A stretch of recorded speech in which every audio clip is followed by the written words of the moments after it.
और अब मैं चलता हूं आशुतोष जी के पास। आशुतोष जी, आपका एक्सपीरियंस क्या कहता है?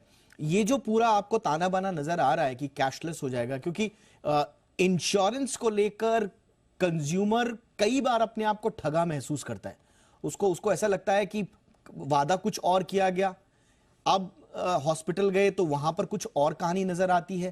खास तौर से कैशलेस में तो इतने डिस्प्यूट्स हैं, आप जानते हैं। तो आपको लगता है कि ये कुछ आम कंज्यूमर के प्रॉब्लम्स को सॉल्व कर पाने में ये आइडिया कारगर होगा?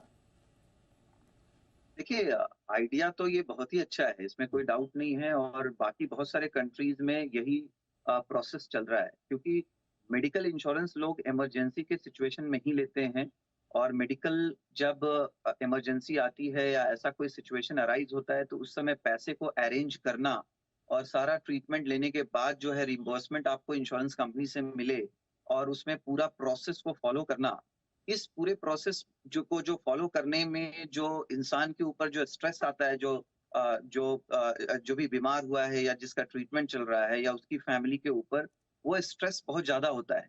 कई बार उनको क्रेडिट कार्ड यूज़ करना होता है जिसका काफ़ी हाई रेट ऑफ इंटरेस्ट उनको पे करना पड़ता है, तब जाकर के उनको जो है क्लेम रिम्बर्स होता है उसका इंश्योरेंस कंपनी से। तो कैशलेस ऑब्वियसली उनको बहुत ईज़ करेगा। अब जो डिफिकल्टीज जो आएंगी वो मुझे लगता है कि एक तो थर्ड पार्टी एडमिनिस्ट्रेटर्स जो हमारा आज भी कैशलेस पहले भी था, ऐसा नहीं कि कैशलेस पहले बिल्कुल नहीं था, वो था।